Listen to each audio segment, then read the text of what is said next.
Então, pessoal, né, vamos aqui para mais um contexto bíblico, agora aqui falando sobre o livro de Jó.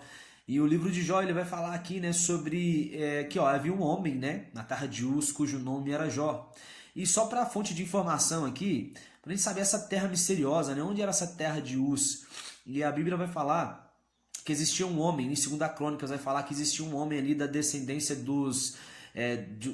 da descendência de Seir, dos homens de Seir, que existia um homem, né, filho ali de Zã, que se chamava Uz. E tem um outro Uz também, que é da descendência dos Semitas, que é, né, o filho de Noé, chamado Sem. Só que provavelmente esse Uz, né, esse Uz que deu o nome a essa terra aqui, né, chamada Uz, descendeu ali do povo de Seir. Porque Seir, antes, né, primeiro fala sobre o Monte Seir, né, em Gênesis vai falar ali, né, que os Oreus que habitavam ali no Monte Seir, eles foram depois dominados ali pelos Edomitas. E quem eram os Edomitas? Eram os descendentes de Edom, que fazem, né, parte ali do povo que descende também de Esaú. Então, a história é meio longa aqui, mas é isso. Provavelmente, nessa terra de Uz ficava na terra aqui dos Edomitas. Em Lamentações de Jeremias, capítulo 4, verso 21, vai dizer assim: terra de Edom, em que habitas a terra de Uz. Ou seja, provavelmente, então, né, essa terra de Uz ficava ali na região ali dos Edomitas. Feito isso, vamos então prosseguir, né, que a Bíblia vai dizer que Jó, ele respeitava ali, né, amava a Deus, né, de forma ali muito respeitosa. Ele possuía ali uma grande fortuna, né, ele tinha ali 7.000 ovelhas, 3.000 camelos, 500 juntas de bois, e ele era o homem mais rico ali do Oriente. Ele possuía ali 7 filhos homens e 3 filhas mulheres. Seus filhos, eles tinham o costume ali de visitar uns aos outros, e sempre eles faziam um banquete ali na casa de um ou de outro, né? E eles chamavam sempre as suas irmãs ali para comer e beber, para eles comerem e beberem juntos. Assim que terminava esses banquetes, Jó tinha sempre o costume de chamar eles para que eles se purificassem. E ao romper da aurora, ou seja, ao amanhecer, Jó, ele oferecia ali sacrifícios por cada filho, acaso esses filhos tivessem pecado ali durante esses banquetes.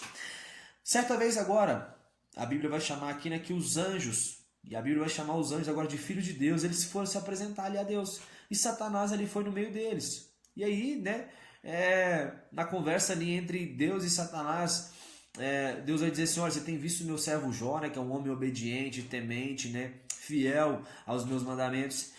Então Jó vai dizer assim: eu vi sim. Ah, mas esse homem só te obedece porque o Senhor fez ele prosperar. Agora deixa eu tocar nessas coisas dele aí, quer ver se ele vai não blasfemar, né? Se ele vai ser tão fiel a você assim, Deus. Então Deus diz assim: olha, eu permito que você faça isso com ele, contudo não toque na vida dele. Então o diabo, ele foi agora para poder sim tocar nessas riquezas ali de Jó. Então a Bíblia diz que certa vez os filhos de Jó estavam reunidos ali, né, na casa do filho mais velho, ou seja, o primogênito, e aí de repente chegou um mensageiro. Esse primeiro mensageiro, ele vai dizer, olha, que os sabeus, eles tinham saqueado ali, né, os bois de Jó e matado ali seus servos. Depois chega um segundo mensageiro dizendo, olha, fogo de Deus caiu do céu e ele incinerou todas as suas ovelhas e os seus servos, Jó.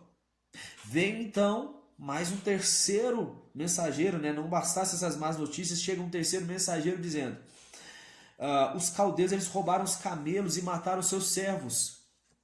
Pronto, mais uma tragédia. Agora chega um quarto mensageiro para finalizar, dizendo que um forte vento veio, né, na casa ali do seu primogênito, caiu sobre ali todos os seus filhos e morreram todos. A Bíblia conta que Jó, ele se levanta, rasga suas vestes, rapa o cabelo da sua cabeça, ele se prostra de joelhos no chão, e em sinal de humildade e adoração a Deus ali.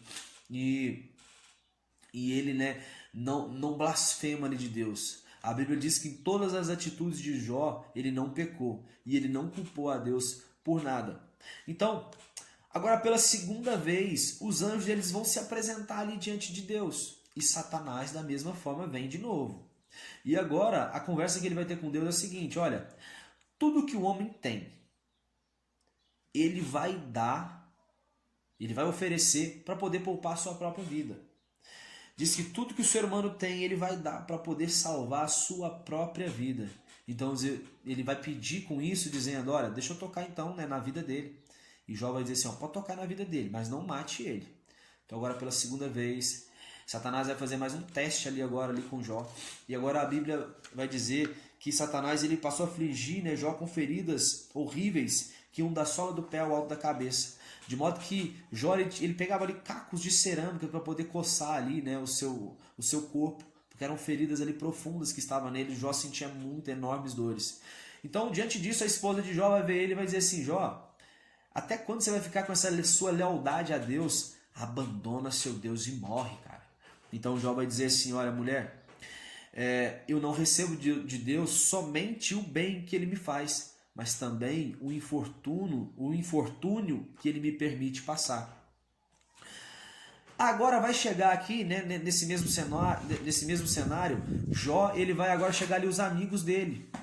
Então os amigos de Jó vão chegar ali, né, os três chamados, um chama Zofar, Bildade e Elifaz. Então esses amigos eles vão chegar até Jó, quando eles avistam Jó, eles vão ali agora se prostrar ali também no chão, né, diante de Jó, e vão ficar ali com Jó durante 7 dias e 7 noites seguidas. Ou seja, aparentemente os amigos ali demonstraram, né, muita compaixão com Jó. Depois que passou esses 7 dias e 7 noites, pensa, não é pouco tempo, né? Eles até foram gentis ali, foram camaradas, amigos mesmo de Jó. Mas depois disso, Jó ele vai quebrar o silêncio, amaldiçoando o seu próprio dia de nascimento, porque estava sofrendo dores ali terríveis. Então ele vai dizer, olha, antes era melhor minha mãe ter me abortado, né? Eu não deveria nem ter nascido. Ele reflete assim, ó, na sepultura nós somos todos iguais, e na sepultura todos os meus problemas eles acabam. E Jó vai ainda dizer mais, que aquilo que ele temia acabou, né, lhe sobrevindo. Jó ele não consegue descansar. Aí, depois de 7 dias, ele faz essa reflexão, aí o seu amigo chamado Elifaz, ele vai levantar e vai refletir dizendo, olha, eu preciso, né, falar algumas coisas aqui. Então ele vai dizer sim que Jó havia encorajado a muitas pessoas. E ele pergunta assim, Jó, você se recorda de algum inocente que tenha perecido ali nas mãos de Deus? Ou seja, ele queria dizer, olha, gente inocente não sofre, não. E ele vai dizer ainda uma frase mais legal aqui que eu anotei, que vai dizer o seguinte, olha, os leões mais velhos, eles morrem por falta de presas para mastigar o alimento. Ou seja, Jó, parece que agora você não está tendo mais força para poder lutar, sabe? Você não está tendo mais argumentos para poder combater o mal. Então agora por isso você está passando. Por isso você está passando por esses problemas. Ele vai refletir sobre a vida, dizendo, olha, a nossa vida é breve, né? Que ela acaba ali como uma tenda, que simplesmente não desmanchar de uma corda ali, simplesmente tirando uma corda de uma tenda, ela vai se desmanchar. Ele faz todos esses questionamentos e ele ainda vai agora refletir mais, dizendo, olha, ele diz que o desespero não aparece do pó e nem brota da terra. Ou seja, isso não está acontecendo à toa. A tônica do que ele queria dizer era isso. Então ele aconselha a Jó a buscar a Deus para resolver esse problema. E ele vai dizer mais, bem-aventurado o homem a quem Deus corrige. Ou seja, de cara ele já dando uma cutucada ali uma cutucada ali em Jó. Então Jó ele vai levantar e se justificar dizendo, olha, mas o que você quer demonstrar com esse argumento? Por acaso pretendes reprovar o meu desabafo e tratar como vento as palavras de um homem desesperado? E Jó vai insistir assim, por favor, meus amigos, mudem esses pensamentos que vocês têm de mim. Ponto. Jó ele vai continuar desabafando, dizendo que ele não está conseguindo dormir por causa dessa enfermidade. Ele sente desprezo pela vida, pois estava tendo pesadelos horríveis. E ele vai questionar a Deus. Deus, por que eu me tornei alvo do Senhor? E agora dos amigos também. E agora vai entrar um outro amigo chamado Bildade. E esse Bildade vai dizer assim, olha, Jó, talvez os seus filhos tenham pecado. E por isso está acontecendo isso com você. Ele diz que se Jó clamar e se converter dos seus pecados, Deus vai ouvir ele. Ele diz assim, olha, todos que se esquecem de Deus, essas pessoas jamais vão subsistir. Deus não rejeita o justo e o correto e nem dará apoio àqueles que praticam o que é mal. Ou seja, mais uma alfinetada ali dizendo, Jó, cara, você precisa se arrepender, véio, tem alguma coisa. Isso está acontecendo com você, não é à toa. Aí Jó mais uma vez vai rebater aqueles argumentos dizendo, o ser mortal não pode ser justo diante de Deus. Jó, ele vai começar a fazer várias reflexões ali, falando sobre conhecimentos astronômicos, dizendo que conhece as Pleiades, falando sobre a Ursa, sobre a Órion, e refletindo que, tipo, Deus, ele conhece tudo isso. Deus é muito grande, ele é maior do que o nosso plano físico aqui, terreno que a gente vive. Deus é maior que tudo isso. Quem poderá ficar contra Deus? Eu não posso ficar contra ele. Então, ele vai dizer, Deus, ele é o grande juiz, ele é a nossa força. E ele vai dizer mais agora, que tem uma tese aqui, que eu ainda não li nada sobre isso, mas eu entendo que Jó aqui, ele era um advogado. E ele vai dizer assim, que Deus, ele colocou ali nas mãos dos malignos, entregou o mundo na mão dos malignos e colocou uma venda nos olhos, uma venda de trevas ali nos olhos dos juízes aqui da terra. Já já a gente vai falar mais coisas aqui para sim ter a ideia de que Jó era um advogado. Portanto, meu Deus, retire sobre mim sobre mim o teu castigo. E Jó vai continuar dizendo. Ele diz que sua vida só lhe proporciona desgosto e cansaço, e por isso ele vai extravasar nas suas palavras. Porque agora ele faz atificado contra ele, né? Sua esposa ficou contra ele, perdeu a família, Bildade, que era um outro amigo, tinha ficado contra ele, e agora ele vai extravasar nas suas palavras dizendo: como que Deus pode rejeitar uma obra feita pelas suas próprias mãos? Ou seja, Deus me fez. Deus só está me rejeitando, é isso, Deus. Porque Jó, ele estava tendo aquela consciência de que tudo que ele estava passando era por julgamento de Deus. Deus estava fazendo tudo aquilo. Não era pelo pecado que ele estava cometendo, sabe? Mas tipo assim, Deus permitiu. Como ele disse para a mulher dele, olha, eu aceito a bondade de Deus, por que eu não posso aceitar um infortúnio? Ponto. Agora o terceiro amigo vai chegar e dizer, um amigo chamado Zofar, ele vai dizer, vai ficar sem uma resposta, todo esse desabafo aí de Jó? A gente vai deixar esse tagarela aí ficar falando? E ele continua ali na sua argumentação dizendo que Jó está falando que é perfeito aí diante de Deus, mas eu entendo, Jó, que é só você lançar a mão de todas as suas maldades que Deus vai te curar. Ou seja, em nenhum momento ele também ficou contra Jó. E Jó, ele vai se defender de suas acusações. Outras palavras aqui jurídicas, defender de suas acusações. Sem dúvida, vós sois a voz do povo, e em vós reside todo o saber. E Jó vai ser irônico dizendo assim, olha, eu penso que quando vocês morrerem, a própria sabedoria, ela vai morrer também. Ou seja, aqueles homens não estavam sabendo dar um conforto ali para ele naquele momento. Eles só queriam acusar. Então, né, ele vai dizer assim, olha, o ouvido, ele prova ali as palavras. O ouvido, ele vai provar as palavras, assim como o paladar avalia o sabor dos alimentos. E o sabor que estava tendo as palavras ali daqueles amigos era um sabor amargo. Porque em um momento eles estavam tentando ajudar Jó, a não ser no princípio que eles, né, ajoelharam diante dele, mas as palavras, quando eles abriram a boca, né, a boca fala do que o coração está cheio. Então aqueles homens estavam abrindo ali na boca, dizendo várias acusações contra Jó. E Jó vai dizer, olha, eu prefiro me dirigir a Deus e me defender. Vós, contudo, tramas ardis e mentiras, todos sois médicos que não podem curar e nem confortar ninguém. Mas Jó agora ele vai dizer assim, olha, eu quero falar com Deus agora. Eu tenho dois pedidos. O primeiro é que Deus ele afaste sua mão de juízo para longe de mim. E segundo, não assustar com assombros terríveis, ou seja, com essas notícias ruins que estavam acontecendo, com essa enfermidade na pele que ele estava tendo. Ele faz esses dois pedidos ali para Deus, já apelando ali, né, para Deus, rogando intervenção divina. Jó ele vai falar sobre a brevidade de vida, dizendo, olha, o homem nascido de mulher, ele tem vida curta e passa por muitos desapontamentos e dificuldades.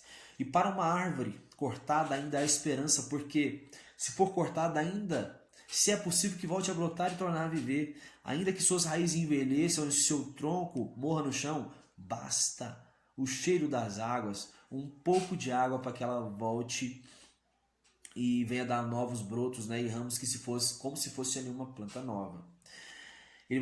Jó vai continuar refletindo, ele pergunta se alguém que já morreu pode voltar à vida, mas que um dia Deus ele vai colocar ali todas as suas transgressões ali, né, lacradas ali num saco de lixo, e nem vai lembrar mais.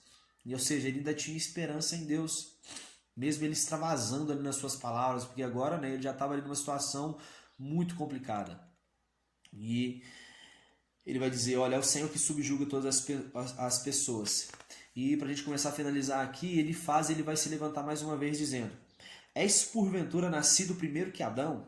Ou fostes formado antes que todos os montes e colinas? Ele vai dizer assim, olha, todos os anciões, eles concordam com a gente, que você, Jó, você está em pecado. Tem alguma coisa, Deus não ia fazer isso com você à toa. E ele vai dizer assim, olha, o homem ele bebe iniquidade como se fosse água. Sabe, Jó, é normal, o homem faz isso. O homem, né, ele sempre erra. Assume, cara, que você também errou. Era isso que ele estava querendo dizer. Ele confronta Jó por estar resistindo a Deus e não confessando seus pecados.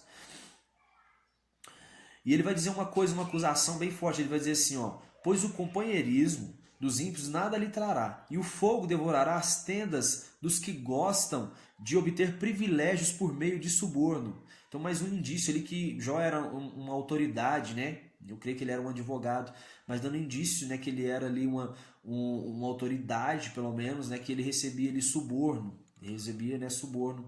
E então, assim, esse amigo dele, chamado Elifaz, vai acusar ele disso. E Jó vai agora responder dizendo, eu já ouvi muitas palavras, né, como essas que você está falando, e vocês são uma lástima como encorajadores. Ele diz que se tivessem, que tipo assim, ó, se os seus amigos estivessem no seu lugar, Jó, ele iria encorajar eles, iria dar palavras de conforto ali para eles, ele saberia aconselhá-los. Mas Jó vai dizer assim, olha gente, ainda que eu fale, né, o meu sofrimento não vai acabar. Mas se eu me calar, qual vai ser o meu alívio? Ou seja, se correr o bicho pega, se ficar o bicho come. Então é melhor eu falar alguma coisa do que ficar calado. Ele diz estar partindo desta vida, no entanto seus olhos ainda tinham que contemplar a face ali dos seus zombadores, ou seja, dos seus próprios amigos zombando dele. Que possibilidade de vida que eu vejo para mim? Quem me socorrerá? Sabe? Jó estava nesse desespero ali. Então, a gente fecha aqui essa parte, né? Com esse desespero aqui de Jó, seus amigos ficando contra ele, né, as coisas dando tudo errado para ele. E já já a gente volta aqui com a segunda parte e eu aguardo vocês.